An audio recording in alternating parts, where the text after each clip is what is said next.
Ashwathnarayan, S R. Patil, K. Basavaraj, M R. Patil, C. K. Ramamurthy, Yashpal Swarna ಸದನದ ಕಾರ್ಯಕಲಾಪ ಅಡ್ಡಿಯುಂಟು ಮಾಡುತ್ತಾ ಅಶಿಸ್ತಿನಿಂದ ಅಗೌರವದಿಂದ ನಡೆದುಕೊಂಡಿರುವ ತಕ್ಷಣ ಜಾರಿಗೆ ಬರುವಂತೆ 6 ತಿಂಗಳವರೆಗೆ ಸದನಕ್ಕೆ ಬಾರದಂತೆ ತಡೆ ಹಿಡಿದು ಅಮಾನತು ಮಾಡಬೇಕು ಪ್ರಸ್ತಾವ ಸಭೆ ಮುಂದೆ ಇದೆ. ಪ್ರಸ್ತಾವ ಅಂಗೀಕೃತವಾಗಿದೆ.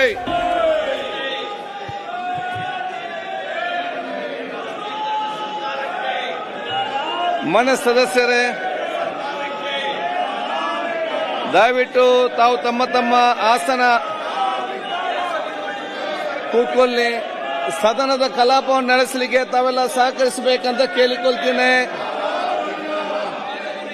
ಮಾನ್ಯ ಸದಸ್ಯರಿಗೆ ದಯವಿಟ್ಟು ತಮ್ಮ ತಮ್ಮ ಸೀಟಲ್ಲಿ ಕೂತ್ಕೊಳ್ಳಿ. ಸದನ ನಡೆಸಬೇಕಲ್ಲ, ಸದನ ನಡೆಸಿದ್ರೆ ಹೇಗೆ? ತಮ್ಮ ತಮ್ಮ ಸೀಟಲ್ಲಿ ಎಷ್ಟು ದಿನ ಆಗ್ಲಿ ನೀವೆಲ್ಲ ಕೂತ್ಕೊಳ್ಬೇಕಂತ ಕೇಳ್ಕೊಳ್ತಿದ್ದೇನೆ. ಪ್ರದೀಪ್ ಅಲ್ಲಿ ಕೂತ್ಕ, ಪ್ರದೀಪ್ ಅವ್ರು ಕೂತ್ಕ, ಅಲ್ಲಿ ಬಸಂತ ಬರ್ರಿ ಕೂತ್ಕಲ್ಲಿ. ನಾಗೇಂದ್ರ ಸ್ವಾಮಿ ಅವರೇ ನಿಮ್ಗೆ ಏನಾಗಿದೆ? ನೀವು ಕೂತ್ಕೊಳ್ರಿ. ಸರ್ಕಾರ ಅಶೋಕ್ ಆ ಮಂತ್ರಿಯ ಮಾತನ್ನು ಕೇಳಿದೆ. ಇವತ್ತು ಸರ್ಕಾರ ಕೂತಿರೋದು ಇಡೀ ಸದನಕ್ಕೆ ಅವಮಾನ ಮಾಡ್ತಾ ಇದ್ದೀರ. ಒಬ್ಬ ಇದು ಅವರು ನನ್ನ ಮೇಲೆ ನಾನು ಮತ್ತೊಮ್ಮೆ ರಿಕ್ವೆಸ್ಟ್ ಮಾಡ್ತಿದ್ದೇನೆ, ಎಲ್ಲರೂ ಬಂದು ಅಂಗಲಾಚಿದ್ರು ಕೂಡ ನಿಮ್ಗೆ ಅಲ್ಲಿರುವಂತ ಸಚಿವರಿಗೆ ಒಬ್ಬರಿಗೂ ಅದು ಜ್ಞಾನನೇ ಇಲ್ಲ. ಸಚಿವರಿಗೆ ಸಪೋರ್ಟ್ ಮಾಡಬೇಕು ನಮ್ಮ ಕೋಆರ್ಡಿನೇಟರ್ ಅಂತ ಯಾರು ಇಲ್ಲ. ಸರ್ಕಾರ ಸತ್ತೋಗಿದೆ. ಯಾಕೆ ಮಾಡಿದ್ರು ಸ್ಟೇಟ್ಮೆಂಟ್? ಅವಶ್ಯಕತೆ ಇತ್ತು ಸ್ಟೇಟ್ಮೆಂಟ್ ಮಾಡೋ ಅವಶ್ಯಕತೆ ಸದನದಲ್ಲಿ. ಅವ್ರಿಗೆ ಕಂಪ್ಲೇಂಟ್ ಕೊಡುವುದಾಯ್ತು. ದಯವಿಟ್ಟು ಸ್ವೀಕರಿಸಿ. ಅವರು ಸ್ಟೇಟ್ಮೆಂಟ್ ಯಾಕೆ ಮಾಡಬೇಕಾಯ್ತು? ಯಾಕೆ ಅವಕಾಶ ಕೊಟ್ರಿ ನೀವು? ನೀವು ಯಾಕೆ ಅವಕಾಶ ಕೊಟ್ರಿ ಸ್ಟೇಟ್ಮೆಂಟ್ ಮಾಡಕ್ಕೆ? ಯಾಕೆ ಅವಕಾಶ ಕೊಟ್ರಿ? ಇವತ್ತು ಸಂವಿಧಾನವನ್ನು ಉಲ್ಲಂಘನೆ ಮಾಡಿ ಮುಖ್ಯಮಂತ್ರಿಗಳು ರಾಜೀನಾಮೆ ಕೊಡಬೇಕು. ಮುಖ್ಯಮಂತ್ರಿಗಳ ರೆಸ್ಪಾನ್ಸಿಬಿಲಿಟಿ ಇದೆ. ಮುಖ್ಯಮಂತ್ರಿ ರಾಜೀನಾಮೆ ಕೊಡಬೇಕು. ಯಾಕೆಂದ್ರೆ ಒಬ್ಬ ಸಚಿವ ನಿಮ್ಮ ಹತ್ರ ನಾನು ರಿಕ್ವೆಸ್ಟ್ ಮಾಡ್ತಿದ್ದೇನೆ, ತಾವೆಲ್ಲರೂ ಕೂಡ ತಮ್ಮ ತಮ್ಮ ಆಸನ ಸ್ವೀಕರಿಸಿಕೊಂಡು ನಮ್ಗೆ ಸದನ ನಡೆಸಲಿಕ್ಕೆ ತಾವೆಲ್ಲ ಸಹಕಾರ ಮಾಡ್ಬೇಕಂತ ಕೋರ್ತೇನೆ. ನಡೆಸಬೇಕು ಅಂದ್ರೆ ಅವ್ರಿಗೆ ಯಾಕೆ ಅನುಮತಿ ಕೊಟ್ರಿ? ನೀವು ಮಾತಾಡಕ್ಕೆ ಯಾಕೆ ಅನುಮತಿ ಕೊಟ್ರಿ ಮಂತ್ರಿಗೆ? ಅದ್ರ ಮೇಲೆ ಕ್ರಮ ಮಾಡ್ಬೇಕಲ್ಲ ನೀವು. ನಿಮ್ ಜವಾಬ್ದಾರಿ ಎಲ್ಲ ಕೂತ್ಕೊಂಡು ಮಾತಾಡ್ಬೇಕಲ್ಲ. ಇಲ್ಲಿ ನೀವೇನಂತ ಮಾಡ್ತೀರಿ? ನಾವು ಕೂತ್ಕೊಂಡೆ ಮಾತಾಡಿದ್ದು, ನೀವು ಅದಕ್ಕೆ ಕೇಳೇ ಇಲ್ಲಲ್ಲ ನೀವು. ಮಾನ್ಯ ಸದಸ್ಯರೇ, ಬೆಳಿಗ್ಗೆ ಸಂಭವಿಸಿದ ಘಟನೆ ನಮ್ಗೆಲ್ಲರೂ ಕೂಡ ಅತ್ಯಂತ ನೋವುಂಟು ಮಾಡಿದೆ ಮತ್ತು ವಿಷಾದನೀಯ. ಈ ಪೀಠ ಕೇವಲ ಒಂದು ಕುರ್ಚಿ ಅಲ್ಲ, ಇದು ಪ್ರಜಾಪ್ರಭುತ್ವದ ಪ್ರತೀಕವಾಗಿದೆ, ಸತ್ಯ ಮತ್ತು ನ್ಯಾಯದ ಸಂಕೇತವಾಗಿದೆ. ಈ ಪೀಠದಲ್ಲಿ ಕುಳಿತು ಮಾತಾಡುವ ದೊಡ್ಡ ಗೌರವ ಮತ್ತು ಪ್ರತಿಯೊಬ್ಬ ಸದಸ್ಯರು ಈ ಪೀಠದ ಮಹತ್ವವನ್ನು ಪಾವಿತ್ರ್ಯತೆಯನ್ನು ಕಾಪಾಡಬೇಕು. ನಾವು ನಮ್ಮ ಕಾರ್ಯಗಳನ್ನು, ಮಾತುಗಳನ್ನು, ನುಡಿಗಳನ್ನು ಎಚ್ಚರಿಕೆಯಿಂದ ನಡೆಸಬೇಕು. ಏಕೆಂದರೆ ನಮ್ಮ ಅವಸರದ ಅಹಿತಕರ ಕೃತ್ಯದ ಪೀಠ ಗೌರವಕ್ಕೆ ಧಕ್ಕೆ ಮಾಡಬಾರದು. ನಾವ್ಯಾರು ಕೂಡ ಪೀಠಕ್ಕಿಂತ ದೊಡ್ಡವರಲ್ಲ. ತಮ್ಮ ವೈಯಕ್ತಿಕ ಭಾವನೆ ಪೀಠದ ಮೇಲಿನ ಗೌರವಕ್ಕಿಂತ ದೊಡ್ಡದಾಗಬಾರದು. ನಾವೆಲ್ಲರೂ ಬದ್ಧತೆಯಿಂದ, ಶಾಂತತೆಯಿಂದ ಮತ್ತು ಸಂಸ್ಕಾರದಿಂದ ನಡೆಯಬೇಕು. ಈ ಘಟನೆ ನಮಗೆ ಪಾಠವಾಗಲಿ. ಮುಂದಿನ ದಿನಗಳಲ್ಲಿ ನಾವು ಸಂವಿಧಾನದ ಗೌರವ ಮತ್ತು ಪೀಠದ ಪಾವಿತ್ರ್ಯವನ್ನು ನಾವು ಕಾಪಾಡೋಣ. ಈಗ ಒಂದು ಗಂಭೀರವಾದ ವಿಷಯವನ್ನು ಈ ಸದನದಲ್ಲಿ ಹೇಳುವುದಕ್ಕೆ ಬಯಸ್ತೇನೆ. ಪ್ರಜಾಪ್ರಭುತ್ವದ ಈ ಸಂಸದೀಯ ವ್ಯವಸ್ಥೆಯಲ್ಲಿ ನಾವು ಸದನವು ಅತ್ಯಂತ ಪವಿತ್ರವಾದ ಮತ್ತು ಸಭಾಧ್ಯಕ್ಷರಿಗೆ ಅತ್ಯಂತ ಗೌರವವಾದದ್ದು. ಸದನದ ಕಾರ್ಯಕಲಾಪಗಳು ಅಡ್ಡಿಪಡಿಸುತ್ತಾ ಸಭಾಧ್ಯಕ್ಷರ ಪೀಠ ಲೆಕ್ಕಿಸದೆ ಈ ಸಂಸದೀಯ ವ್ಯವಸ್ಥೆಗೆ ಧಕ್ಕೆ ಬರುವಂತೆ ಈ ಸದನದಲ್ಲಿ ಯಾರಾದರೂ ಅಗೌರವವಾಗಿ ಅಶಿಸ್ತಿನಿಂದ ಮತ್ತು ಬೇಜವಾಬ್ದಾರಿಯಿಂದ ನಡೆದುಕೊಂಡಿದ್ದರೆ ಅದನ್ನು ಈ ಪೀಠದಿಂದ ಸಹಿಸಲಿಕ್ಕೆ ಸಾಧ್ಯವಾಗಲಿಕ್ಕಿಲ್ಲ ಮತ್ತೆ ಸಾಧ್ಯವಾಗುವುದಿಲ್ಲ. ಯುಟಿ ಖಾದರ್ ಶ್ರಮಿಸ್ತಾರೆ, ಆದರೆ ಈ ಪೀಠ ಶ್ರಮಿಸುವುದಿಲ್ಲ.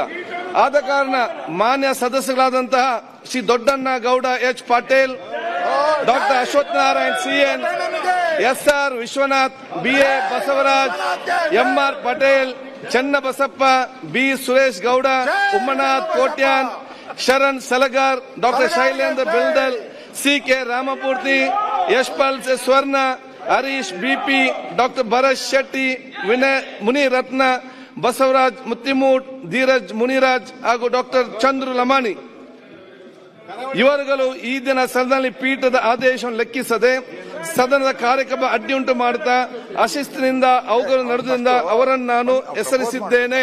ಮಾನ್ಯ ಸಚಿವರು. ಅಧ್ಯಕ್ಷರೇ, ಫಸ್ಟ್ ಸನ್ಮಾನ್ಯ ಅಧ್ಯಕ್ಷರೇ,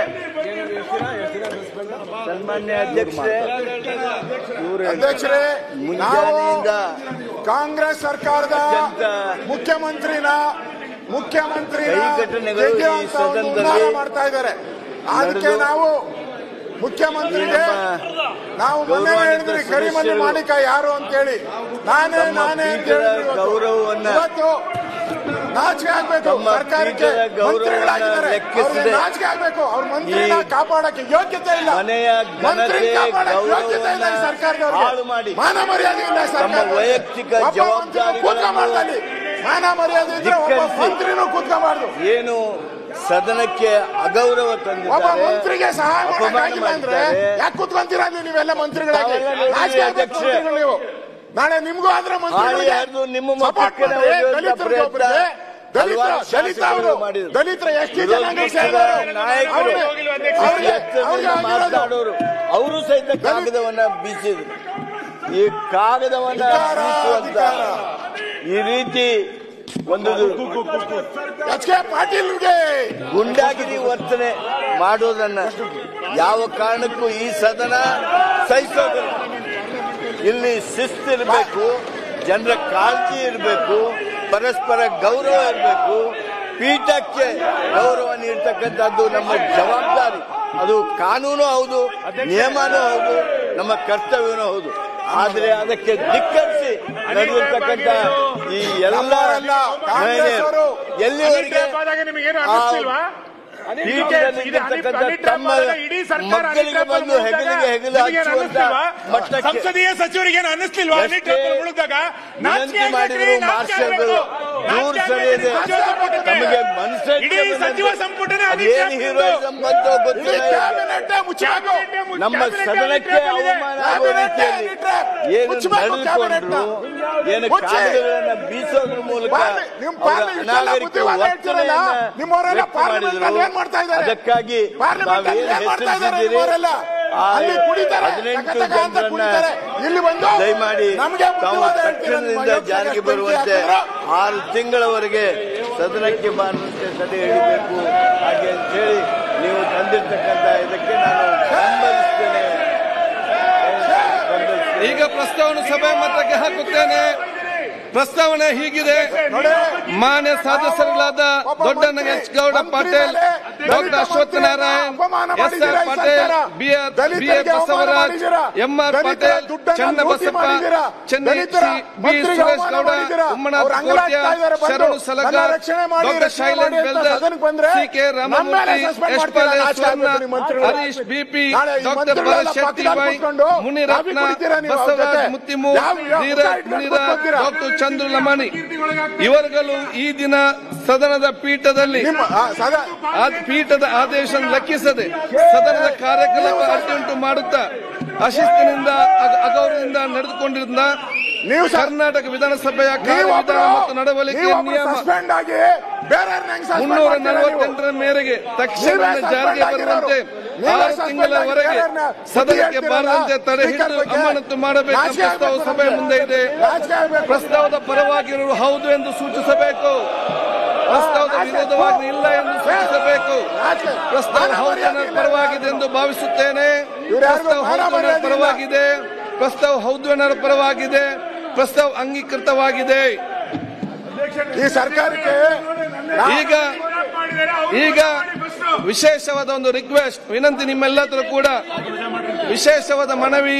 ಮಾನ್ಯ ಸದಸ್ಯರಾದಂತಹ Doddanna H Patil, doctor Ashwath C A, S R Patil, B A Basavaraj, M R Patil, Channabasappa Chenni, B Suresh Gowda, Ummanath Kotian, Sharan Salagar, doctor Shailendra Beldale, C K Ramamurthy, Yashpal Swarna, Harish B, doctor Bharath Shetty Y, Muniratna, Basavaraj Mattimud, Dheeraj Muniraj ಮತ್ತು ಡಾಕ್ಟರ್ ಚಂದ್ರು ಲಮ್ಮನಾಥ ನಮ್ಮೆಲ್ಲರ ಕಳಕಳಿಯ ವಿನಂತಿ ಏನೆಂತ ಹೇಳಿದ್ರೆ ತಾವು ಸದನದಿಂದ ತಕ್ಷಣವೇ ಹೊರನಡಬೇಕೆಂದು ನಾನು ಕೋರುತ್ತೇನೆ. ಮಾಡಿದವ್ರು ಯಾರು?